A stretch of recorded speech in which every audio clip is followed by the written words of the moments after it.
21번에 보시면 이번에 그 사회 파트인데 이게 지금 고등학교 지금 3학년 수능 특강 교재에 그대로 실려 있어요, 지금.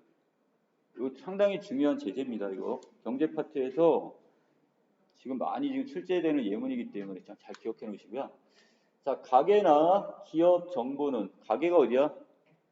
물건 파는데 집이야. 가정을 얘기하는 겁니다. 가정이나 기업 정보는 경제 주체로서, 가게는 소비, 그 다음에 기업은 생산을 하고 정부는 뭐라고요? 정책을 결정하게 되겠죠. 자, 각각의 이게 경제 주체가 되는데, 자, 이때 합리적인 선택을 하려면 편익과 비용을 충분히 고려해서 편익에서 비용을 뺀 순편익이 가장 큰 대안을 찾아야 됩니다. 자, 괜히 어려운 말 썼네요. 그냥 편익, 뭐래요? 어떤 선택을 할 때 얻어들인 이익. 자, 이익. 자, 우리가 합리적인 선택이 됐다면 이익이 커야 된다는 거야? 비용이 커야 된다는 얘기야? 당연히 이익이 커야 된다는 뜻이에요.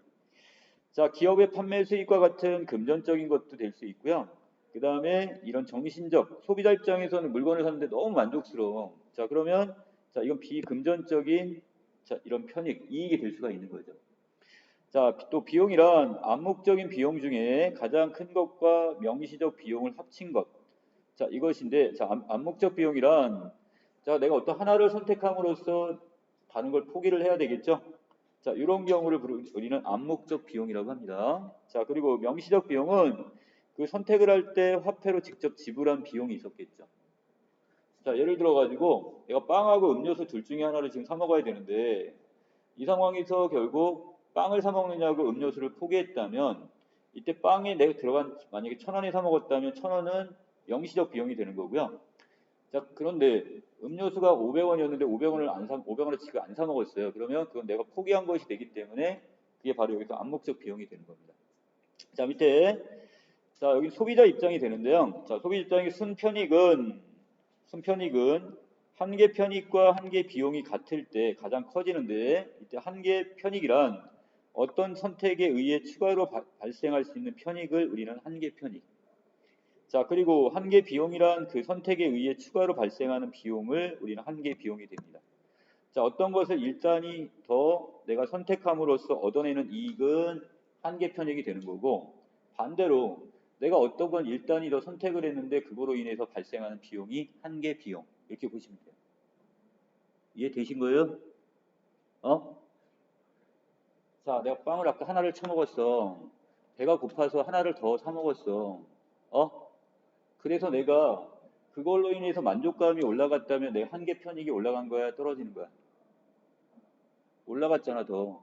자, 그러면 그 한 개 편익이 그만큼이 올라간 거라고. 근데 첫 번째 빵 하나 먹을 때와 두 번째 빵 먹을 때 그 이익이 만족감이 똑같을까요? 다를까요? 다르겠죠. 처음에는 한 며칠 굶었기 때문에 배가 고팠어. 너무 맛있었을 거야. 만족도가 100%였다면 두 번째 빵, 두 번째 먹을 때는 약간 배가 부른 상태에서 먹었기 때문에 그 이익이, 만족감이 조금 더 떨어졌을 거예요. 세 개. 자, 그런데 세 개는 꽉 찼어, 배가. 근데 계속 줘요. 네 개, 다섯 개 먹어. 그럼 만족도가 뭐가 될 수 있어? 마이너스가 될 수 있습니다. 한 개 편익은 계속 올라가는 게 아니에요. 자, 한 개 비용도 마찬가지. 아까 빵 하나 같은 경우가 1,000원인데 내가 하나를 더 사 먹으니까 어떻게 되겠어? 돈을 더 냈을 거 아니야. 그러니까 결국 한 개 편익이 어떻게 한 단위 빵 하나를 더 사 먹으면서 1,000원을 더 추가로 내가 소비를 했으니까 이게 바로 추가로 발생하는 비용이 한 개 비용이라고. 자, 예를 들어서 볼펜 한 개를 더 살 거냐 고민하는 소수기세가 한 개 편익은 볼펜 한 개를 더 사는데 추가로 된 만족감이라면 비용은 그때 들어간 볼펜 값입니다. 자, 기업은 상품을 얼마나 생산하면 이익을 극대화할 수 있을지 한 개 비용과 한 개 수입을 고려해서 합리적 판단을 내려야 돼요. 당연히 기업 입장에서도 비용이 커야 될까요? 이익이 커야 될까요? 한 개 수입이 더 커야지만이 물건을 팔아먹을 거 아니에요, 지금. 그게 그래 장사 남는 거 아니야?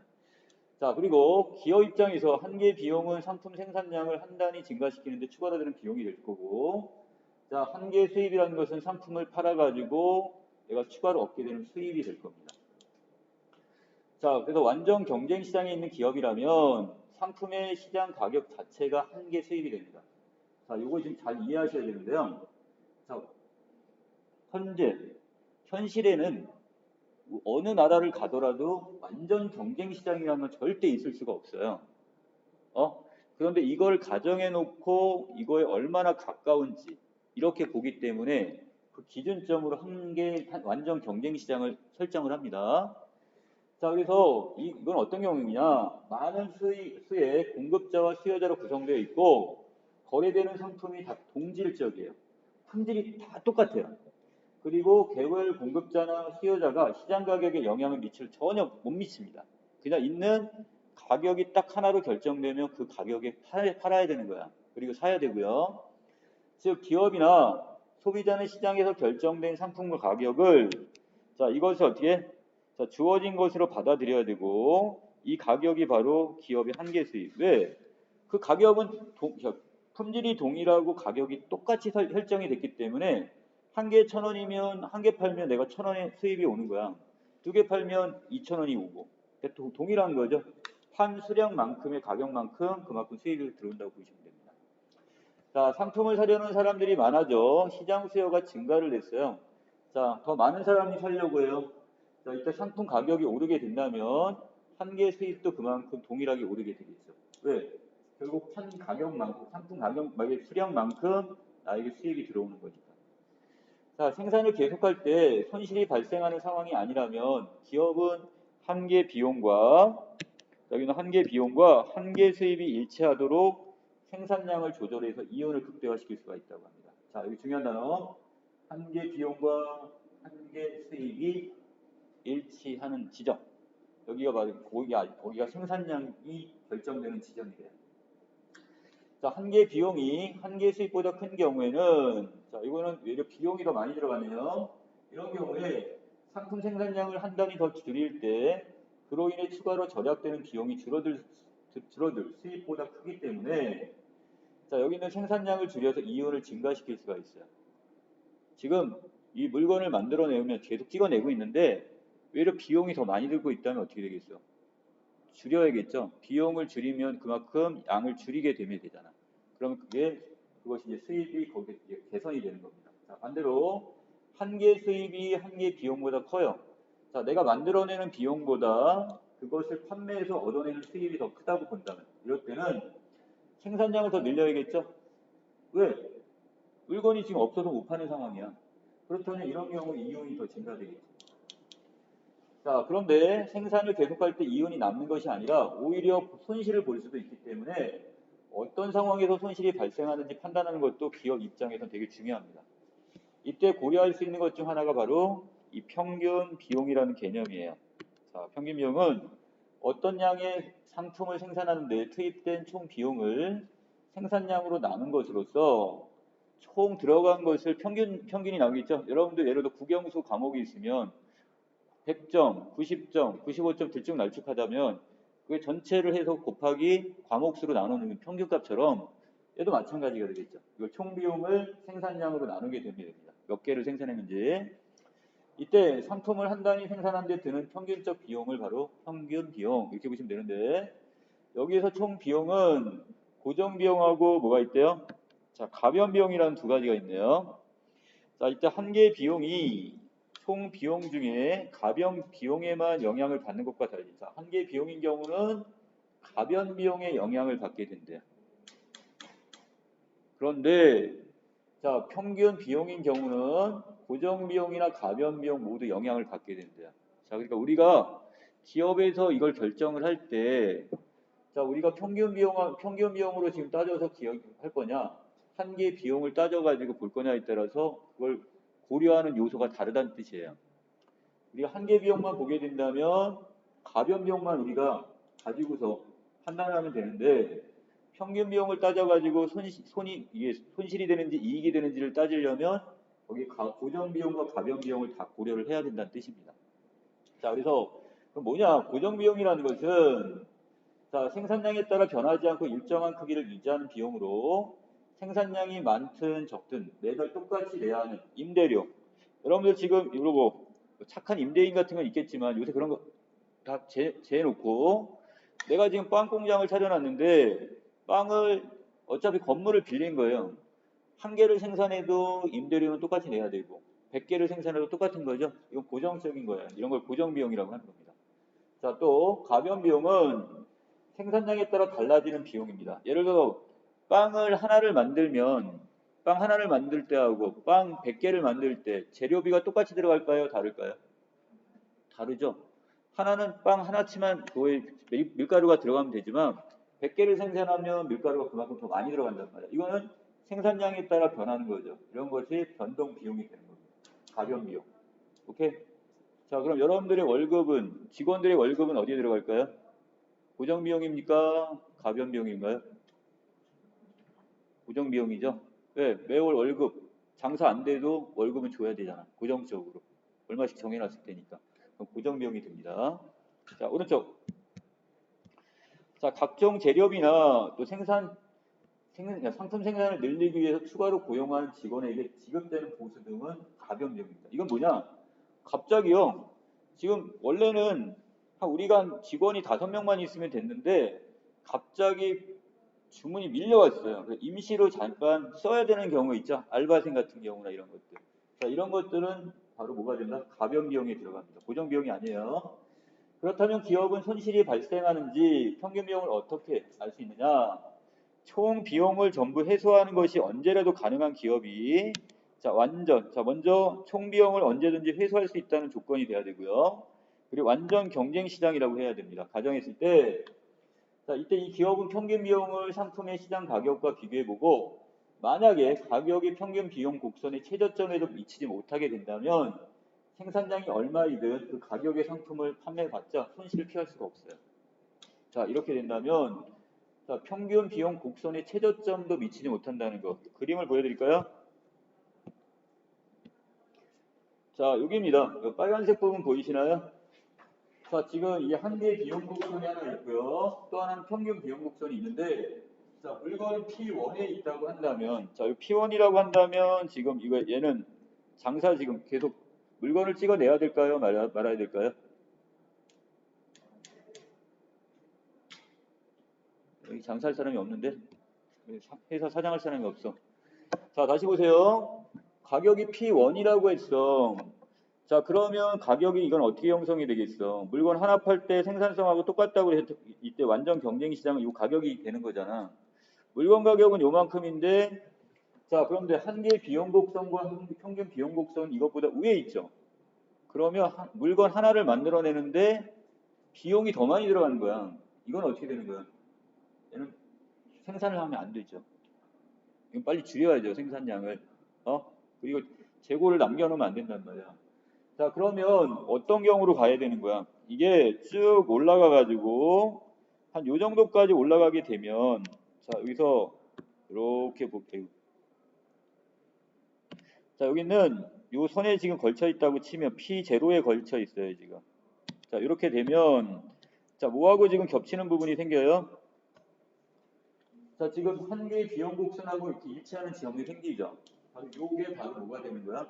여기 아래에 있는 Q0가 바로 생산량이 됩니다. 이게 가장 이상적인 생산량이 되는 거라고요. 자, 또 한 가지 여기 평균 비용 곡선보다는 그러니까 이거는 어떻게 이렇게 지금 사발 모양으로 이렇게 있는데 이 안쪽에 들어가 있어야 돼요. 이것보다 아래로 빠져나오시면 안 된다는 얘기예요. 이게 평균 비용 곡선보다는 더 알면 안 되고 또 한 가지는 이 가격 Y축에 있는 이 P의 가격은 반드시 뭐가 교차되는 선이 생겨야 되는 거예요. 한 개의 비용 곡선과 교차되는 어느 지점이 생겨서 그만큼의 생산량을 결정하면 되는 겁니다. 이해되셨죠? 자, 다시 올라갑시다. 자, 뒷부분에 자, 그렇다면 투입된 합리적인 결정일 수가 있는데 자, 여기 따라 기업이 의도한 생산량에서 이 평균 비용이 시장 가격보다 낮아야 이윤이 남게 됩니다. 당연하죠? 평균 비용이 그 가격, 시장에서 지금 형성된 가격보다 낮게 있어야지만이 가능한 거잖아요. 자, 그래서 자, 이때 밑으로 내려가면 이거보다 만약에 더 안 된다면 이건 손실이기 때문에 이때는 신중히 고민해서 생산량을 줄여야 되냐 아니면 그만둬야 되냐 이걸 결정을 한단 말이야. 자, 기억. 이처럼 평균 비용은 한 개의 비용과 더불어서 기업이 생산에 관한 의사결정을 내릴 때 유용하게 활용이 됩니다. 이거를 자, 합리적 선택을 중심으로 생산에 관한 기업의 의사결정을 살펴보는 것은 경제 활동을 잘 이해하는 점에서 의미가 있습니다. 이거는 특히 이 기업의 생산 활동이 있죠. 기업이 얼마만큼의 지금 이 생산량을 늘리냐 줄이느냐, 이것은 결국 그 누구한테 직접적으로 와요? 소비자한테, 소비자의 수요를 충족해주고 고용을 증가하거나 경제 성장 등 사회 전체에 미치는 영향에도 크다는 점에서 우리가 주의 깊게 살펴볼 필요가 있습니다. 그러니까 여러분들이 이게 지금 어떤 물건값이 오를 거냐 떨어질 거냐 이런 거 같아요. 우리 경제가 지금 어떻게 될 건지를 보면, 그러니까 여러분들이 그래서 기업의 동향을 보면 거기에 따라서 이게 여러분들이 알 수가 있다는 얘기죠. 자, 밑에 갑니다. 16번의 답은 4번이 되겠죠? 합리적인 선택하기 위한 방법을 제시했고 생산과 관련된 기업의 의사 결정에 대해 설명하겠습니다. 자, 17번에서 알 수 있는 내용이 적절치 않은 건데, 생산량과 상관없이 기업이 매달 똑같이 내야 하는 임대료는 어디 들어간다고요? 고정비용에 해당이 된다고 했죠. 됐나요? 자, 그 다음에 18번에 갑니다. 윗글을 참고할 때 기억의 의미를 추론한다면, 자, 동그라미 기억이 뭐였습니까? 자, 동그라미 기억.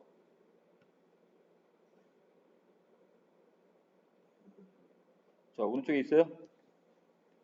자, 오른쪽 부분에서, 자, 이처럼 평균 비용은 한 개의 비용과 더불어 기업 생산에 관한 의사결정을 내릴 때 유용하다고 그랬어요. 왜 그랬죠? 자, 평균 비용이나 이거 뭐 할 때 보는 거라고 했어요, 이것들은. 자, 여기 아까 얘기했던 우리가 얼마만큼을 투입을 할 건지 이걸 생산 같은 경우 결정하는 게 바로 평균 비용이라고 했으니까, 자, 여기에 따라서 가변 비용이나 그 다음에 고정 비용 같은 거에 따라서 이걸 결정을 해야 되는 거니까, 자, 이건 어느 정도 영향을 주게 되겠죠. 자, 그래서 18번에 평균 비용은 생산을 중단할 만한 상품 가격이 얼마인지, 한 개의 비용은 또 이윤을 늘리기 위해 도달해야 생산량이 얼마인지를 알아볼 수가 있어요. 어떻게 할 수 있습니까? 자, 이 20번 그림으로 다시 설명하면, 평균 비용 곡선보다는 무조건 위쪽에 있어야 된다는 거. 그래서 생산을 해야 되는 건 이 위에 있을 때만 생산을 해야 돼요. 아래인 경우는 손해입니다. 자, 두 번째, 한계 비용 곡선은 뭐 할 때 쓰는 거야? 자, 가격과 만나는 P0라고 볼게요. P0와 한계 비용이 만나는 여기 곡선이 생기겠죠, 점이? 거기에 따라서 뭘 찾으면 돼? 그 아래에 있는 Q0. 이게 바로 생산량을 결정하는 겁니다. 그래서 이거 한계 비용 곡선과 평균 비용 곡선을 알아야 되는 겁니다.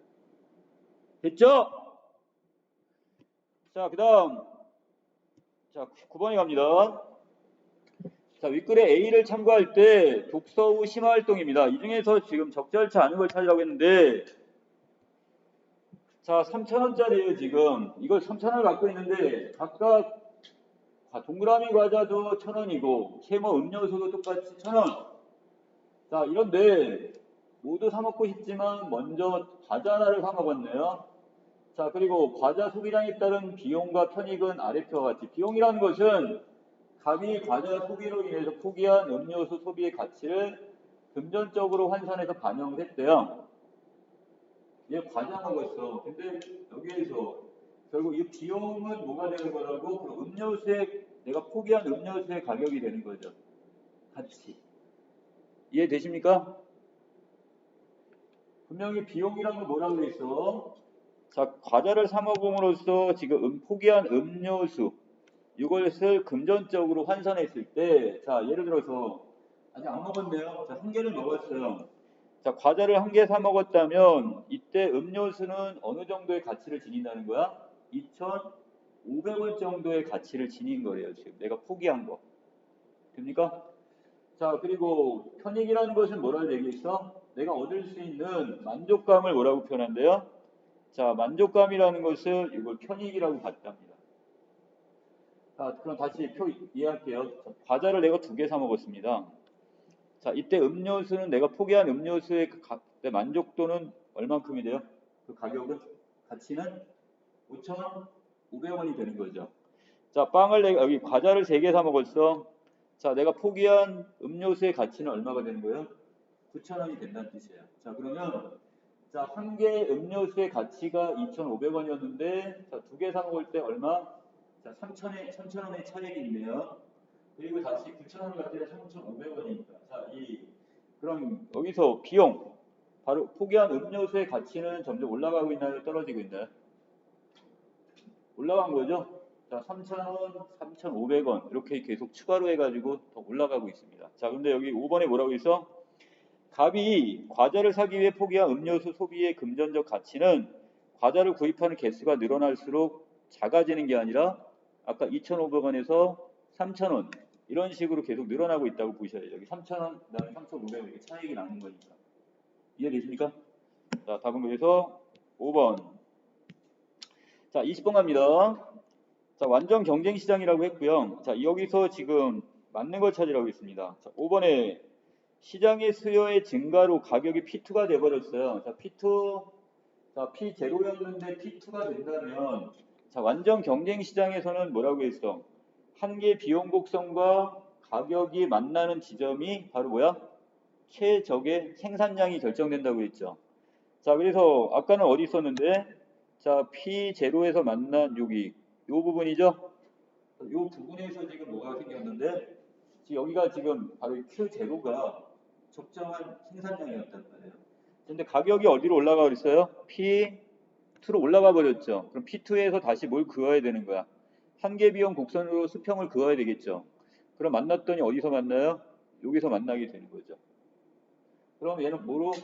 자, 이때는 Q2로 해가지고 생산량을 늘리게 되면 이만큼의 더 뭐가 생기는 거야? 이익이 더 발생할 수가 있는 겁니다.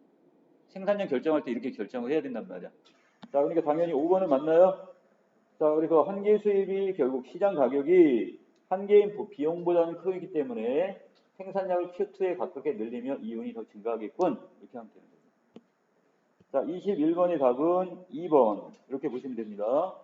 자, 오늘 여기까지 정리하겠습니다.